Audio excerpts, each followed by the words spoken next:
Fala, segundão! Tudo beleza? Promessa feita, promessa cumprida. Vamos começar a fazer nossa revisão dentro dos temas que a gente trabalhou, colonização da Amazônia. Fica com a gente, chama a vinheta!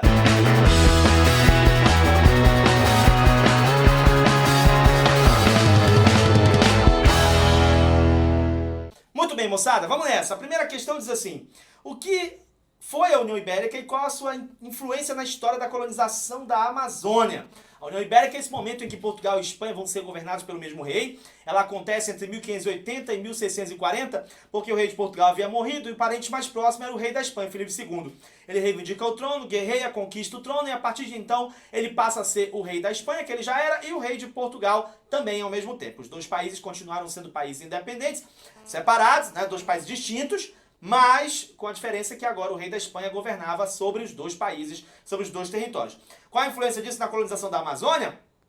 Que durante a União Ibérica, os portugueses entraram no território que originalmente pertencia à Espanha pelo Tratado de Tordesilhas. Você lembra que lá no Tratado de Tordesilhas, eles passaram uma linha imaginária a 370 léguas das ilhas de Cabo Verde, e o que estivesse a leste seria de Portugal, e o que estivesse a oeste seria da Espanha. Só que esse oeste, que era da Espanha, e que corresponde à Amazônia aqui também, os portugueses foram entrando nessa época da União Ibérica, né, em função de, com pretexto geopolítico, né, de defender aquele território de invasões de outros países, mas foram entrando durante o processo da União Ibérica, e quando terminou a União Ibérica, que foram separar de novo o que era de cada um, aí os portugueses já tinham entrado, já tinham colonizado, já tinham estabelecido, demarcado território, e aí tiveram que resolver esse problema já lá no século XVIII, assinando um outro tratado que substituiu o Tratado de Tordesilhas, que foi o Tratado de Madrid.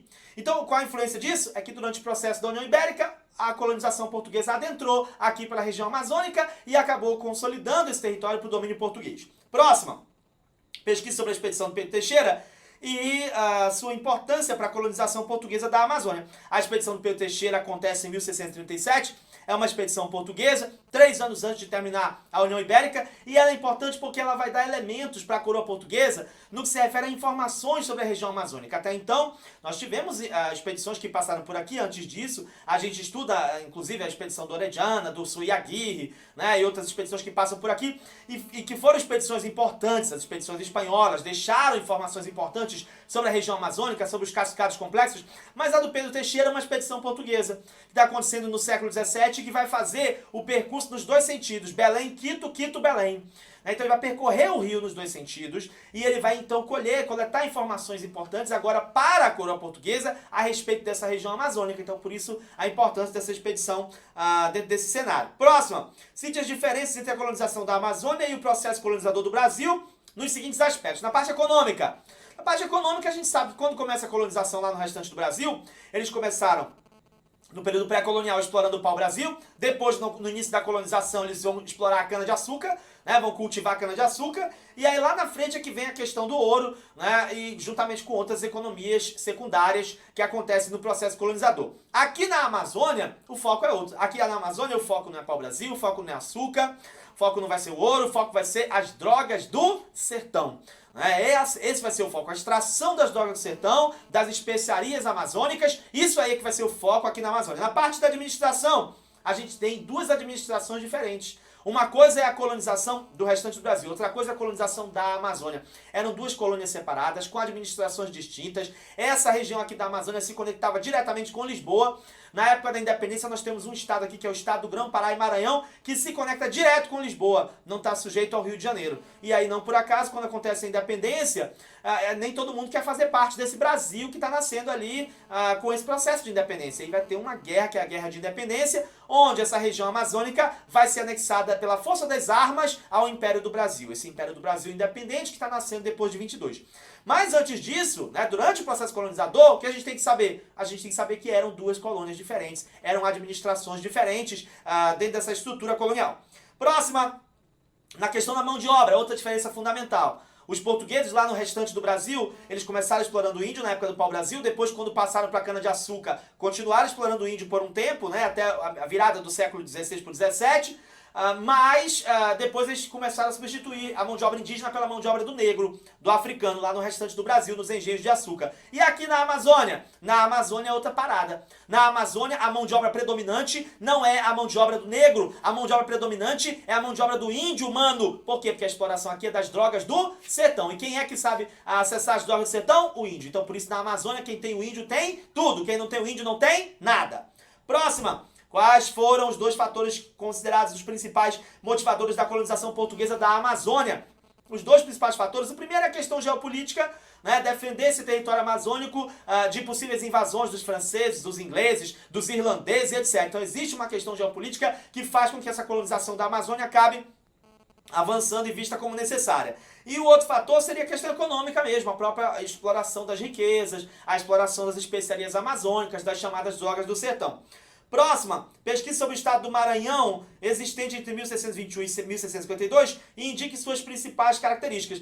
Essa daí, como eu falei, para pesquisar, vocês vão pesquisar, tá? Esse estado do Maranhão, porque vocês vão olhar com calma, tem estado do Maranhão, tem estado do Grão-Pará e Maranhão. Então a gente tem alguns momentos em que essa configuração administrativa, ela varia. Então vocês vão dar uma olhadinha nesse estado do Maranhão especificamente, que a gente comentou, que acontece nessa faixa temporal aí. Vocês vão ver como é que era esse estado, o tempo de duração dele, o contexto em que ele foi criado e os limites dele. Isso aí você tem que dar uma olhadinha e pesquisar. Próximo. Qual a principal alteração trazida pelo regimento das missões no que se refere ao controle sobre a mão de obra indígena? Uma alteração fundamental. Quando entra em cena o regimento das missões, né, sai o sistema de capitães de aldeia e entra em cena o regimento das missões, quem tem o controle sobre a mão de obra indígena a partir de então é a igreja, os missionários. Porque os missionários é que eles vão julgar a legalidade dos processos, né, das operações de recrutamento. Os missionários é que vão fazer a distribuição dos índios para os diferentes agentes coloniais. Então, os missionários passam a ter o controle, o poder sobre essa mão de obra indígena, por isso é tão importante. Próxima, qual era a diferença entre... Meu Deus, esse aqui foi de algum aluno que me emprestou e a letra tá fantástica, tá maravilhosa, né? Mas vamos ver se eu consigo me encontrar aqui.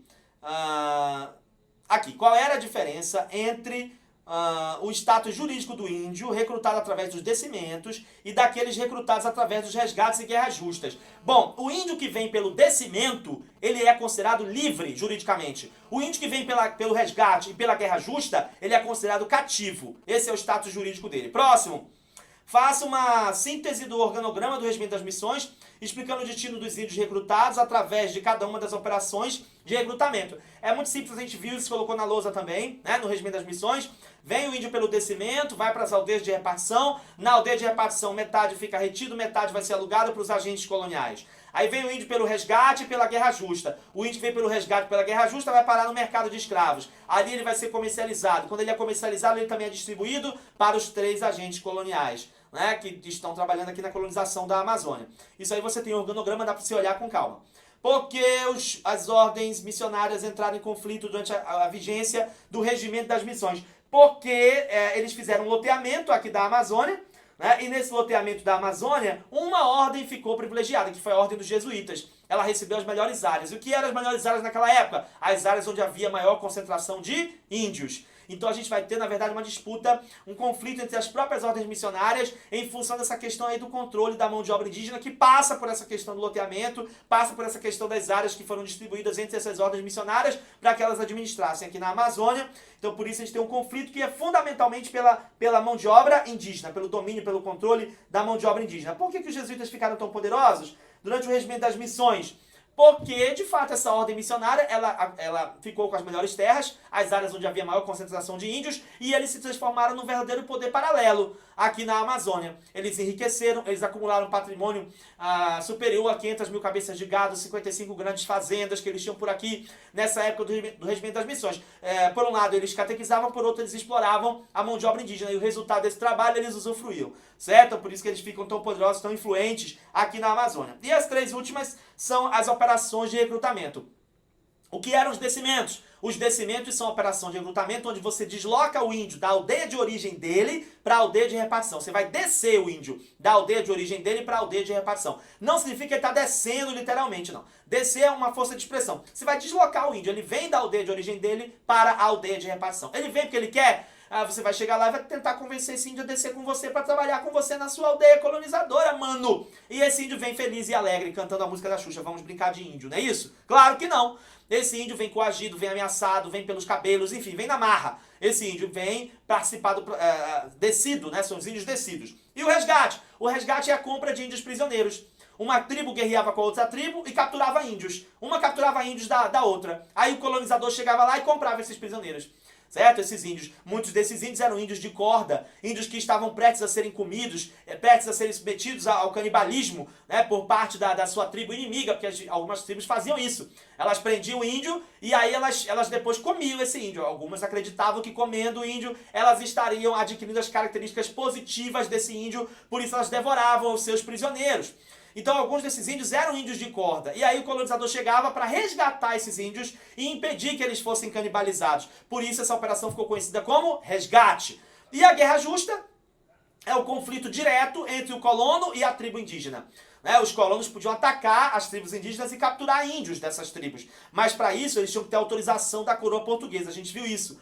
Havia alguns critérios estabelecidos pela legislação para autorizar uma guerra justa contra uma tribo indígena. Se essa tribo fosse belicosa, galerosa, se essa tribo ameaçasse os colonizadores, se essa tribo atrapalhasse a catequização, tudo isso podia ser critério para que a tribo fosse alvo de uma guerra justa. Os colonos solicitavam autorização, abria-se um processo investigativo, a devassa, a coroa portuguesa podia autorizar ou não, autorizando os colonos guerreavam contra a tribo. Claro que isso não seguia perfeitamente esse rito, muitas vezes os colonos atacavam as tribos sem ter autorização da coroa portuguesa, muitas vezes eles mesmos provocavam as tribos para poder terem o pretexto para revidar e assim atacar também a tribo indígena. Então, enfim, essa guerra justa de justa não tinha nada, mas dentro da legislação era assim que ela era vista, era assim que ela estava definida. Muito bem, pessoal, esses são alguns dos conteúdos e algumas das questões que a gente precisava martelar e trabalhar para a gente poder estar bem melhor preparado para a nossa provinha, beleza? Então agora é com vocês. Até a próxima, tchau!